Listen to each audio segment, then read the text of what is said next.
Sports authority of ગુજરાતના ઉપક્રમે યોજાતી ગેમમાં ગોલમાલ, મહેસાણામાં SGFI શાળાકીય રમતોના આયોજનમાં ગોલમાલ, એકના એક શિક્ષકને બનાવી દેવાય છે 5 કરતાં વધુ રમતમાં કન્વીનર.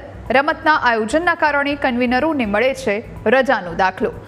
એક રમત પેટે 10 થી 12 દિવસ રજાનો દાખલો DO આપે છે. 10 રમતમાં કન્વીનર હોય તો 100 દિવસની રજા મળે છે. શાળામાં ફરજ ન બજાવવી પડે તે માટે રમતના કન્વીનર બને છે.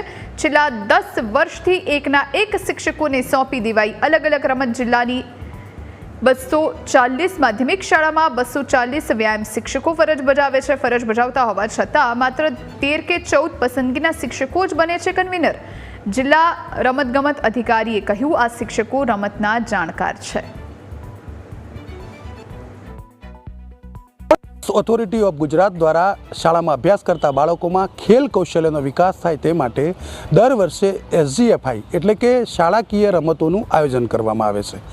મહેસાણા જિલ્લામાં જિલ્લા રમતગમત કચેરી, જિલ્લા પ્રાથમિક શિક્ષણાધિકારીની કચેરી અને જિલ્લા માધ્યમિક શિક્ષણાધિકારીની કચેરીના ઉપક્રમે આવી રમતોનું આયોજન કરવામાં આવે છે, જેમાં અંડર 14, અંડર 17, અંડર 19 આ પ્રકારની રમતો, કબડ્ડી, વોલીબોલ, ખોખો, શૂટિંગ, તરણ, તમામ વિવિધ પ્રકારની સ્પર્ધાઓનું આયોજન કરવામાં આવે છે. પણ આ સ્પર્ધાઓના આયોજન માટે નક્કી કરવામાં આવતા કન્વીનરમાં જે પ્રક્રિયા છે તેમાં મહેસાણા જિલ્લામાં મોટો ગોટાળો બહાર આવ્યો છે. મહેસાણા જિલ્લામાં છેલ્લા 10 વર્ષનો જે રેકોર્ડ તપાસવામાં આવે તો છેલ્લા 10 વર્ષમાં જે વિવિધ રમતોના કન્વીનર નક્કી કરવામાં આવ્યા છે તે એકના એક કન્વીનર અને એક કન્વીનરને 5 કરતાં વધારે રમતના કન્વીનર બનાવી દેવાય છે. મહેસાણા જિલ્લામાં 200 કરતાં વધારે માધ્યમિક શાળાઓ કાર્યરત છે અને દરેક શાળામાં એક વ્યાયામ શિક્ષક ફરજ બજાવે છે. એટલે કે 200 કરતાં વધારે વ્યાયામ શિક્ષકો ફરજ બજાવતા હોવા છતાં જ્યારે SGFI રમતોના આયોજનની વાત આવે અને જ્યારે કન્વીનર બનાવવાની વાત આવે ત્યારે એક શિક્ષકને 5 રમત આપી દેવાય છે. એટલે કે જે છેલ્લા 10 વર્ષથી માત્ર 13 શિક્ષક એવા છે કે એ જ કન્વીનર બને છે. બાકીના 200 શિક્ષકોનો કન્વીનર કે આ પ્રકારની પ્રવૃત્તિમાં વારો જ નથી આવતો. જિલ્લા રમતગમત કચેરીના જે અધિકારી છે તેમનું કહેવું છે કે આવા જે કન્વીનર બનાવવામાં આવે છે તે કન્વીનરો રમતમાં કૌશલ્યતા ધરાવતા હોય છે અને પ્રવીણતા ધરાવતા હોય છે. તો સવાલ એ થાય છે કે અન્ય વ્યાયામ શિક્ષકો પાસે શું આવી રમતોનું આયોજન કરવાનું જ્ઞાન નહીં હોય? અને જો જ્ઞાન ન હોય તો પછી તેમને વ્યાયામ શિક્ષક તરીકે નિમણૂક કેવી રીતે આપવામાં આવી?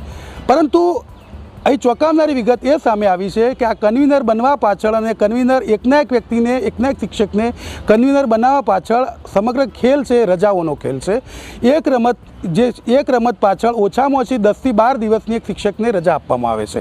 અને જો 5 રમતમાં તેને કન્વીનર બનાવવામાં આવ્યા હોય તો 60 થી 70 દિવસની રજાનો દાખલો રમતગમતની કચેરી દ્વારા એ શિક્ષકને આપવામાં આવે છે. એટલે કે શિક્ષકને 70 દિવસ શાળામાં ગયા વિના તેને અહીં રમતના નામે તેને પગાર મળી જાય છે. આમ રજાઓ લેવા માટે આ પ્રકારનો ખેલ કરવામાં આવી રહ્યો છે અને મહેસાણા જિલ્લામાં છેલ્લા 10 વર્ષથી આ પ્રકારનો ખેલ ચાલી રહ્યો છે. જોકે અન્ય વ્યાયામ શિક્ષકો આ હકીકત જાણતા હોવા છતાં શિસ્તના કારણે બોલવા તૈયાર નથી. પરંતુ કેટલાક વ્યાયામ શિક્ષકોએ આ બાબતે ઉચ્ચ કક્ષાએ રજૂઆત પણ કરી છે. પરંતુ આ વખતનું પણ જે લિસ્ટ જાહેર કરવામાં આવ્યું છે SGFI રમતોનું, તેમાં પણ એકના એક શિક્ષકોને 5 રમતમાં કન્વીનર બનાવી દેવાયા છે અને તેને કારણે વ્યાયામ શિક્ષકોમાં કચવાટ ફેલાયો છે. Kamlesh Raval, news capital.